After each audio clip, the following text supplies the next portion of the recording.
My boyfriend was transferred to the office where I worked, and that's how we met. I was in a senior position, so I couldn't be too informal with him at work, but I quickly realized he was a cheerful and humorous person. We interacted a few times at formal dinners, and that made me fall for him. One day, I bluntly asked for his number, and that's how we started talking. I had already fallen for him and was looking for a relationship, but I wanted to know how he felt about me first. We started hanging out, and I became even more impressed by him. This allowed us to get to know each other better. A few weeks later, he asked me out on a date. I instantly said yes, and our first date was the best day of my life. After dating for about 2 months, I suggested he move in with me so we could maintain a professional distance at the office, and because I craved to be around him. We moved in together, and we felt like the most compatible couple in the world. He was such a decent and caring man who worried about the silliest things, making him even cuter. We always made sure to make each other feel special and did anything to make the other happy. My family consisted of my mom and a younger brother who lived in the same city, while his parents lived in his hometown. He had met my family several times, and they loved him as much as I did. Since his parents lived far away, I never got a chance to see them, but they knew he was dating someone from his office. My boyfriend told me his parents were strict and protective, so it wouldn't be easy for me to impress them. I told him I had genuine feelings for him and respected his family, no matter what they were like. On my birthday, my boyfriend proposed to me, and I couldn't say no. I promptly said yes and hugged him with all my might. He told me he wanted to marry me in 2 months, and I told him I was absolutely ready. He'd had to see his parents to tell them about us getting married, so he left for his hometown the weekend. When my boyfriend came back, he looked worried and told me his family was not convinced at all. His parents were furious because he hadn't involved them or discussed it with them before proposing to me. I told him we could go and convince them. Maybe they would like me if they got to know me. My boyfriend called his parents and told them I wanted to see them, to which his mom replied she had no desire to see me and he could do whatever suited him. My boyfriend once again went to see his parents to try to get their approval, but they didn't even talk to him properly. They felt they weren't being valued and thought their son had been hypnotized because he had never made decisions on his own. My boyfriend returned and told me he didn't care about what his parents wanted because he was sure of his choice. He told me we were going to get married and didn't need his parents' approval. We started wedding preparations, but my mom was concerned and said my in-laws could create problems later in my life. I told her I trusted my boyfriend and that if he was taking a stand, I should support him instead of adopting him. We got married in a small, intimate event that included our close friends and my family. I was the happiest bride, and I bet my husband felt like the luckiest groom. We planned to announce our wedding to my husband's parents after returning from our honeymoon. A week later, we left for our honeymoon and had the best time together. When we got back, my mom told us we had to announce our marriage to his family soon, as delaying would only make things worse. My husband called his parents and told them we got married a couple of weeks ago and couldn't wait to see them. They responded by saying that since he chose another family over them, he could stay with that family because they would never accept him as their son. This worried my husband a lot, and his parents still weren't responding to his calls. A week later, my in-laws finally responded but still spoke rudely. My husband told them he was old enough to make his own life decisions and didn't need their support or approval all the time. His parents threatened to abandon him and never let him see them again if he kept acting this way. Then they invited us to their home, which made my husband glad they were at least willing to see us. I'm not getting a positive vibe from this situation. Just a few days before, his parents were cursing me and saying I had hypnotized their son. Now they're inviting us to their home. I asked my husband what if they had planned something against us. He replied that I was overthinking and making up situations in my mind because I was mentally exhausted. My mom also told me they were just trying to make up with their son, as they couldn't lose their only child. We reached my mother-in-law's house in the evening, and they had arranged a lavish dinner. They greeted us warmly, told me I was beautiful, and said they were glad to see me. I was relieved that they accepted us as a couple and believed they would like me once they got to know me.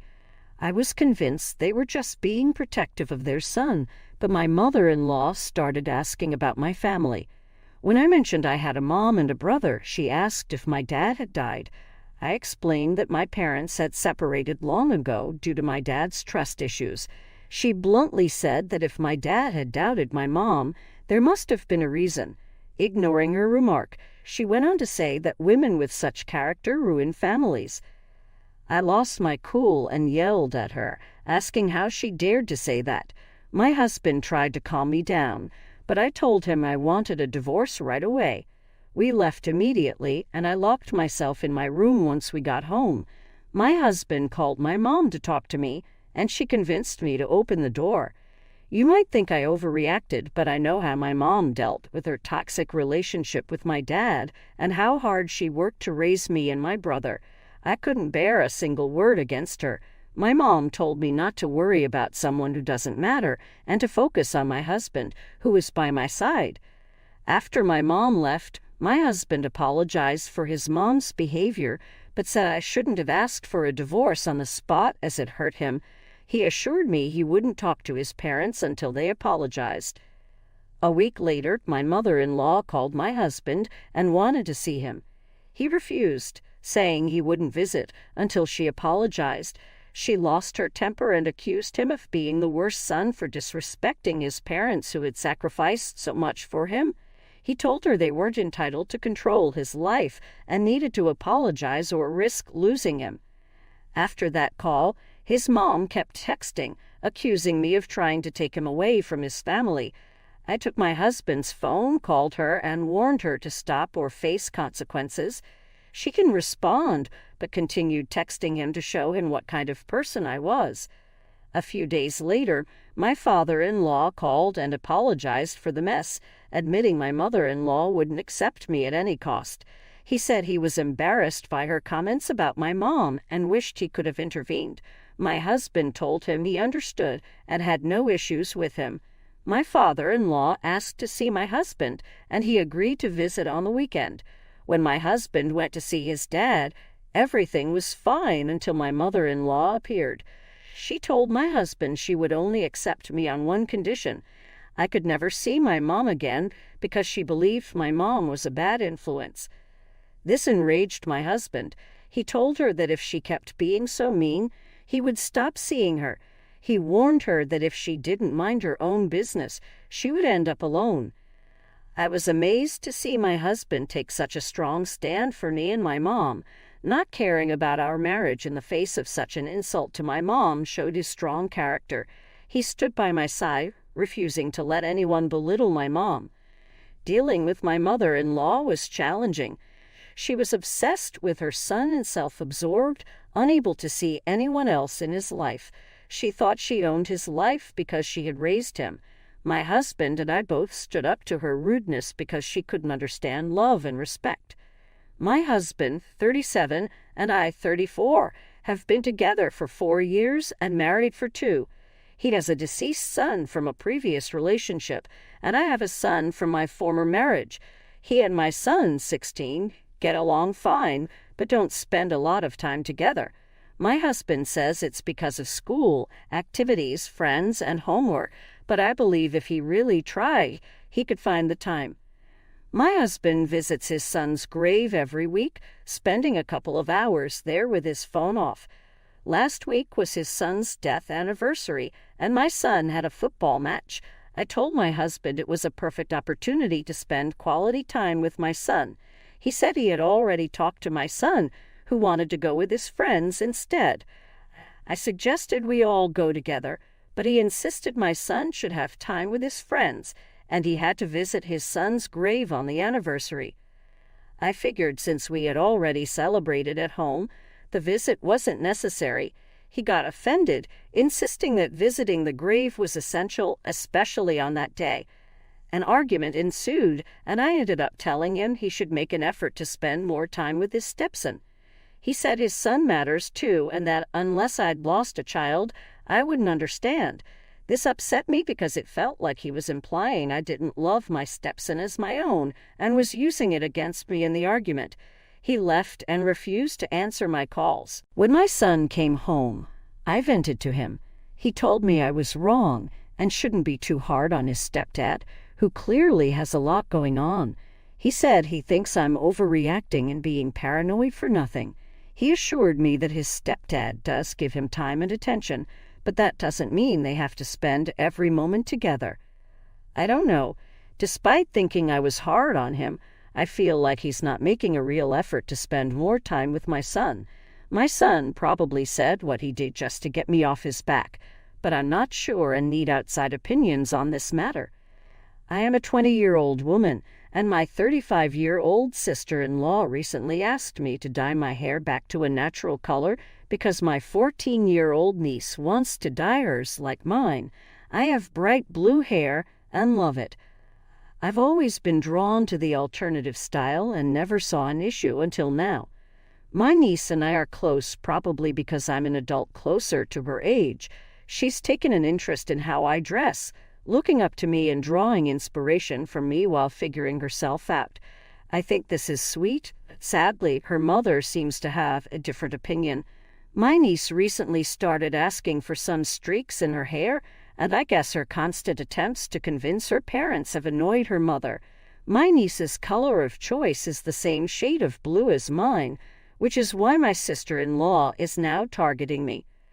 One day, she messaged me asking me to tone down my look because it was influencing her daughter. She said she was worried people would think her daughter was a degenerate like many kids in our generation. Obviously, I took this as an insult, because if having colorful hair means you're a degenerate, that's what my sister-in-law thinks of me. I politely told her I wasn't comfortable changing my appearance just because she wanted me to. I tried to explain that my niece was trying to become her own person. My sister-in-law got quite mad that I wasn't going to change. According to my husband, she's always had issues with being told no.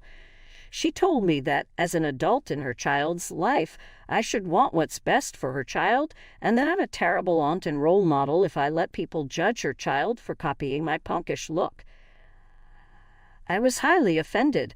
I love my niece, blood or not, and I like to think I'm a good role model. I try my hardest to be someone she can look up to and come to when she needs help. But apparently my blue hair makes me a bad aunt. I told my sister-in-law that my job was to be a loving support system, not necessarily a role model, and that she should talk to her daughter about what she really wants instead of attacking me. My sister-in-law got even madder and said my niece wouldn't be allowed to come over as often until I stopped dressing like a degenerate. I'm heartbroken that my niece can't come over as often now, but I don't want to change who I am. My husband supports me, but my mother-in-law says I'm being in a hole. Ah, yes, nothing convinces a teenage girl to conform like refusing to indulge even the smallest expression of individuality. Keep doing you. I have a feeling there's more to your niece looking up to you than just the smaller age gap. Even if you change your hair color, I'll bet there are kids at school that your niece sees every day with wild hair colors. These days, everyone seems to be coloring their hair non-natural colors, and they look great. I know a 70-plus-year-old woman with purple and blue streaks in her hair who lectures at church on Sundays, too. Hair color is less permanent than piercings. Your sister-in-law is just being silly if she thinks dyeing your